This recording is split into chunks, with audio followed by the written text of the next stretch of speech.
Hello everyone, welcome back to With Dawn Taylor. Hi if you are watching us on YouTube, our YouTube channel, and hi if you are watching us on one of our Facebook pages. Now, the last video that we did on one of our Facebook pages was a reverse applique tutorial, and we are going to add to that a little bit of weaving to go on the back. So I'll leave a link below so you can follow the reverse applique tutorial. Now, we decided to have the shape of a cat, and basically what we did is we drew around a shape.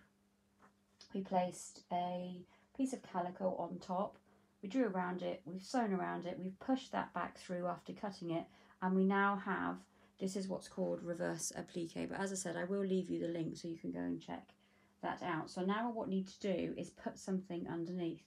So I'm going to remove this. This is the size that we need. Now it's just over 6 inches in from top to bottom.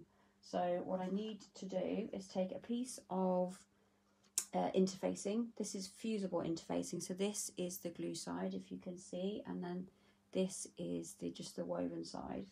So I'm going to cut it a little bit bigger than what our reverse applique space is.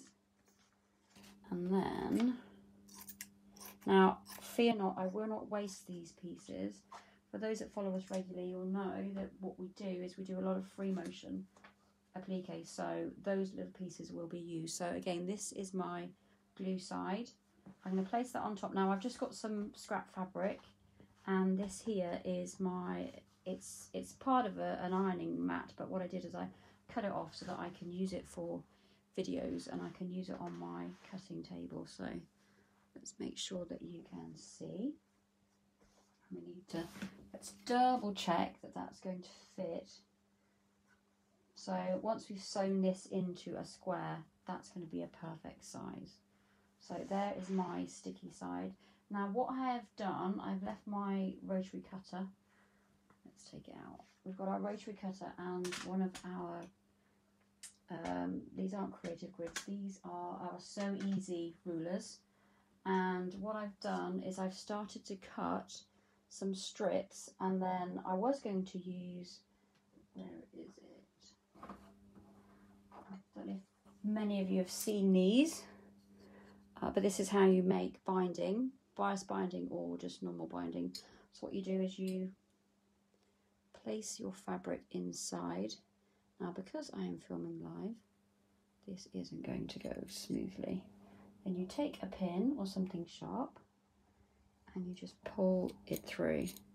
Now I had the idea that I was going to film this and show you myself doing it, but I had so many strips to do that I decided to just do them on the ironing board because it was much quicker. But that is the size that you need. So for this tutorial, they're about 6.5 inches long, and they are 2 inches wide. And then all I've done is they join in the center pretty much. Okay, and you need lots of pins for this bit. So this is going to be my top to bottom part of the weaving. Just a little thread on there. There we go. I'm going to place that roughly in the center, but it doesn't really matter. Now, is that directional? I don't think it is. I'm going to pop it that way up anyway. So with the folds underneath, I am going to pin. Now that is what we're going to need this ironing mat anyway, so you could do this on your ironing board. Don't do it on top of your cutting mat. I will move my cutting mat out of the way. And that just needs to sit like that. And then I'm going to layer up all of the other ones just right next to each other, making sure that all those folds are underneath. And then just take another pin. So you will need quite a few pins for this. Now I am only pinning the top because I don't think we're going to need to worry about the bottom until we've finished, because we're going to be lifting this up. Anyone that I did weaving at school, we had lots of looms where we were either weaving paper or fabric. So those of you that have done it before, you'll know that we need to have the bottom part loose. So I'm just, now some of these aren't a perfect, so they're folded in 1/2 inch, so they are supposed to be a 1 inch width, but some of them aren't exact. But once all the weaving is done, I don't think that is going to matter. See, that one isn't quite perfect, but that is okay. Now I'm just going to be layering this up. Now if this was one of those perfect YouTube videos, I would now be skipping to the next part, but as I'm here, there we go, doing this live, you will be persevering with me. Let's pop one more on the end there. Make sure, so whatever shape you have chosen for your reverse applique, make sure that you go over the edge of it. So I'm going to bring in my cat again. So that is going too far, but we need something to anchor the other ones too. So we just need about 2 or 3 more on the other side. So I think I cut 11, but yours will be, it will depend on the width of your reverse applique. There we go. And you won't be doing it in front of a camera, so you'll be able to maybe position them a little better. Pop one more on. So with the way that this fabric that I've chosen, some of the roses are darker, some of them are lighter, but once I start weaving in the other colour, I think it's going to blend really well. So I've chosen 2 different rose fabrics. One more. And pop it on the end. Now I think that's going to be excessive, as in we're not going to need that one. But there we go, all in line. And that fits our cat perfectly. Okay, now just check, is that going to be, it's just about, can you see, it's just about going to fit now. Let's see, apologies, I keep the camera stand there. So we go, and then if you want to, you can anchor at the other end, but hopefully you can see. I mean, we do this in the nursery with the little ones, so it's not too complicated a process. But what you need to think about is leaving the right amount at the top as you've got down here, so that it does look, they are almost perfect squares. Little stray thread there you go. So I think that's okay. Now we need to pop the other one on. So as I said, these are more roses, but they aren't directional.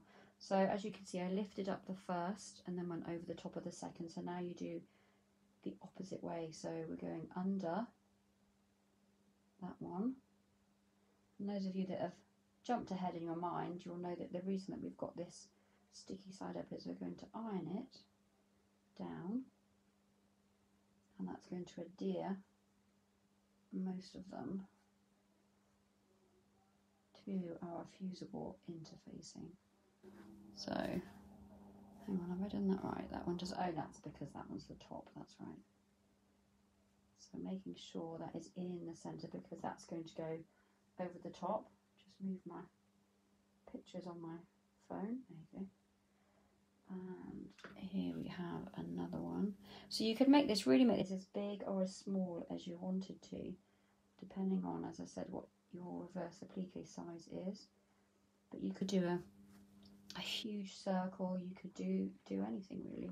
The reason that this was cat themed, as I hinted to on the Facebook video that we did last week, is we had a cat theme on Sewing Street, so I was continuing their cat theme, and that is why we have a cat and not a circle. But also it was a good way of showing you how to do the points, how to do the curves, so it was a really good shape to use for your first reverse applique. There we go. Now once these are all sat down, then put them all up. Otherwise you just got to do it at the end. But they do want to move around a little, but that's okay. What you could do is you could interface all of these pieces and they would be a little bit stiffer, and that would then help with the crispness of it. There we go.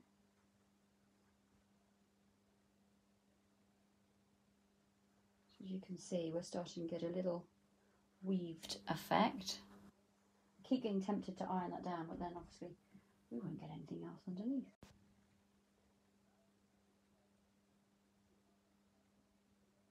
Apologies all, there was that's one of the things about using your phone to do a video, but sometimes you get little alarms and things coming through, but I have just turned it off.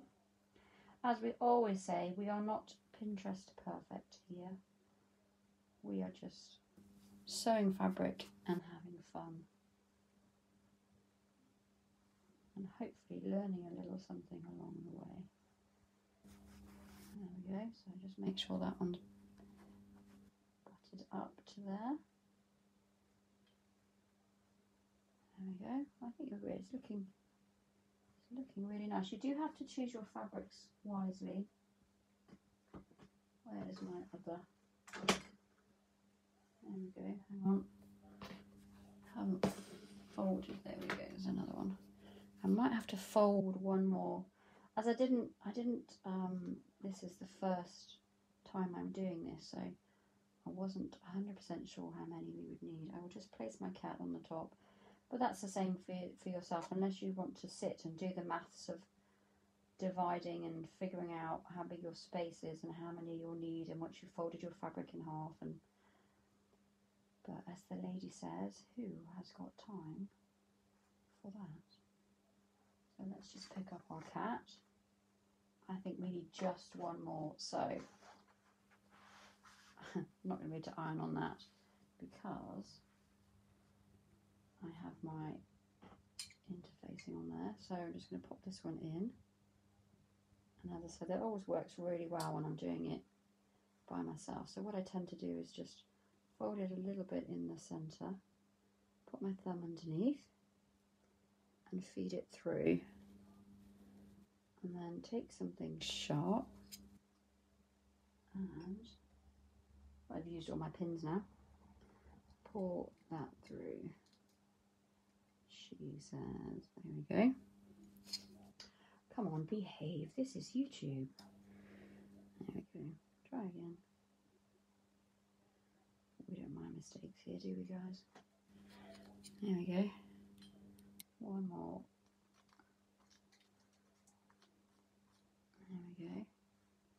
So you will get to see me. Let's just move that slightly out of the way. I'll bring in my iron. So the way that you do this is, I'm going to try and do this so that you can all see on the screen. But normally you do this lengthways. I'll try not to burn myself as I demonstrate. So there you go. Pull that away and just pull all the way out the other end. My iron isn't that hot, but hopefully that is enough to have, I think, a slightly, gosh, that's still hot, slightly bigger than I need it to be. I'm just going to do a little bit of fixing. It was just slightly too big where I was trying to do the angle for you all to see. Hopefully with the new sewing room, everyone, we will have a perfect filming angle where these little things won't happen, but we can put up with this. There we go. So put that one under there. This one is barely going to be seen at the bottom, but I think it's important to make sure that there aren't any gaps and it is all completely covered. There we go. Maybe that one needs to be pulled through slightly more. Now, before I iron it, I am going to pop that onto the top just to make sure. There you go. And I think you'll agree it's quite a pretty result. So now, and I did say I was going to move my mat, didn't I? But I didn't in the end. So, as you do with normal interfacing, oh, I'm wobbling a little, apologies. You leave it on for a couple of minutes, no steam, and most of that will adhere to the few that we're interfacing. But then what we'll be doing after is we will be sewing on the top. Just make sure it's all going down, and then what I'll need to do is pin. I don't want to flatten it too much because I feel that that raised effect is actually quite nice. So, and now we need to pop this on the top, and just making sure, now I can take all of those pins out now, just making sure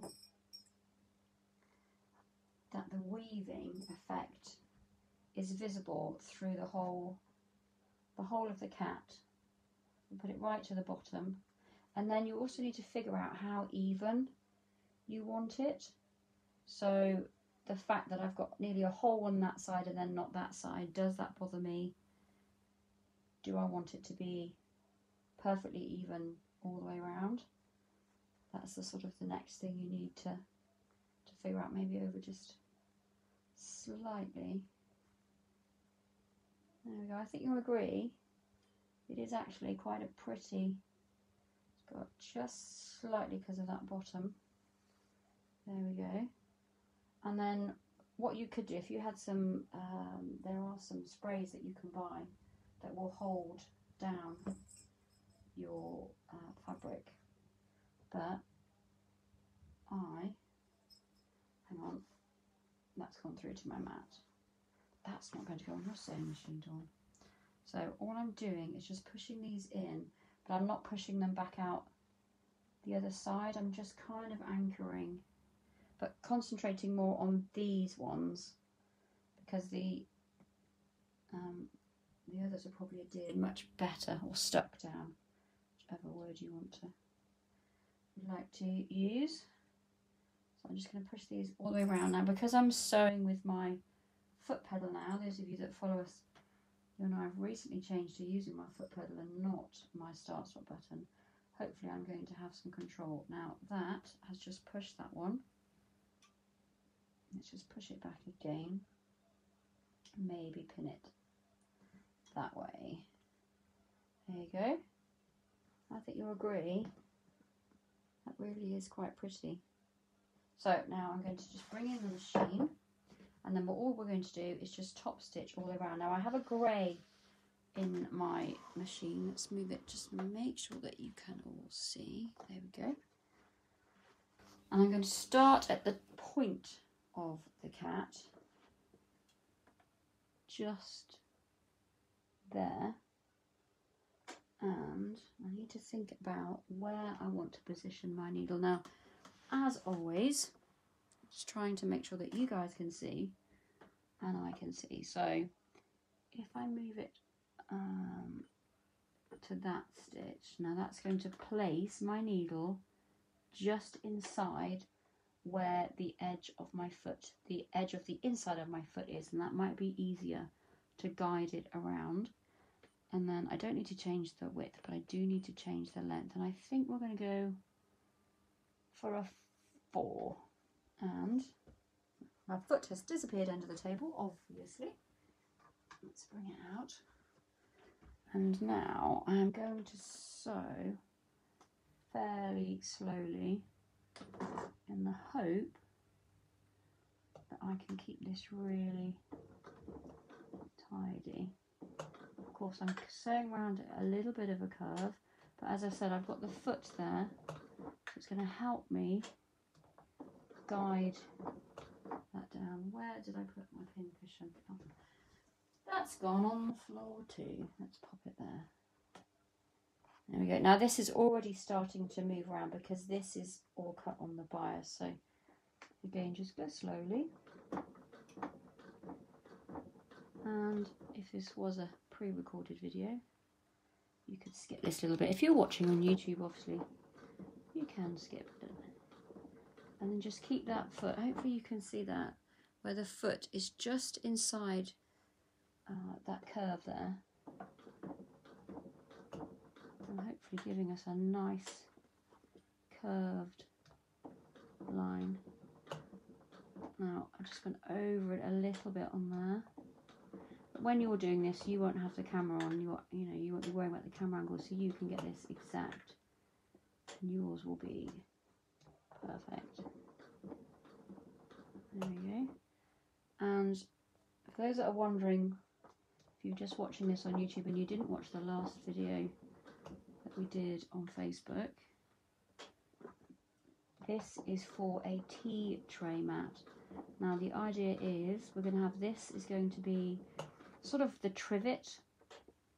So we're going to be wadding under here, and that's where I'm going to be placing my hot teapot, and my teapot is red, hence the theme.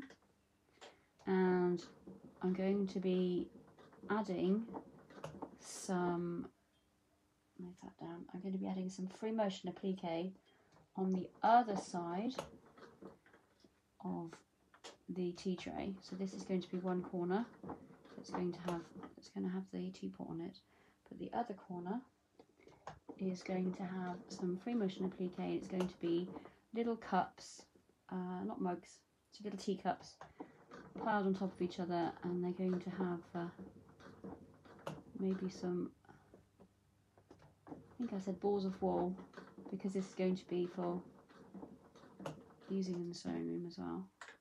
So some balls of wool appliqued on it, and then some cats maybe just sticking their heads out.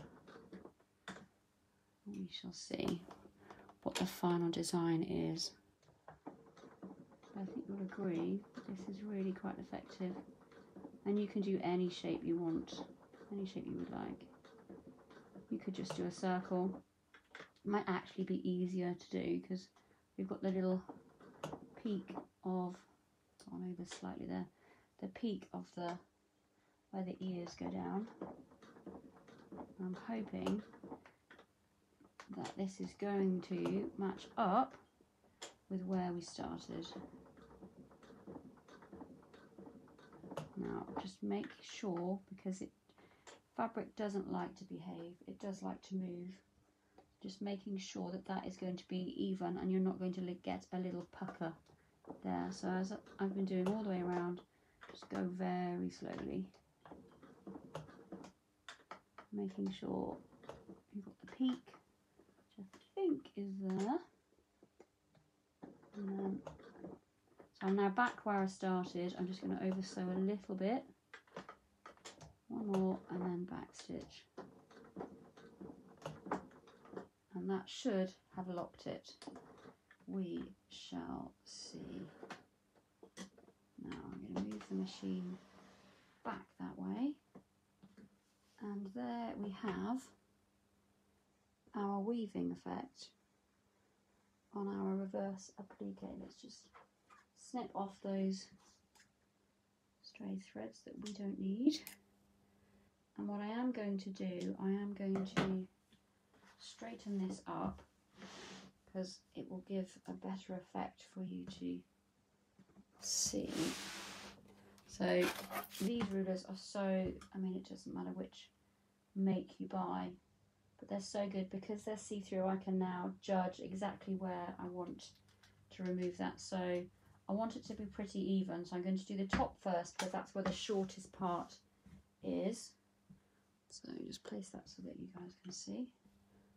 Glasses back on. So that red line there is now touching both of the ears, but we want it as big as we can, so I'm going to move it up. The black line is touching the top of both those ears, so it will be level, and then I'm going to take that off assuming that that is now going to make a square. Quite a few layers in there. There we go.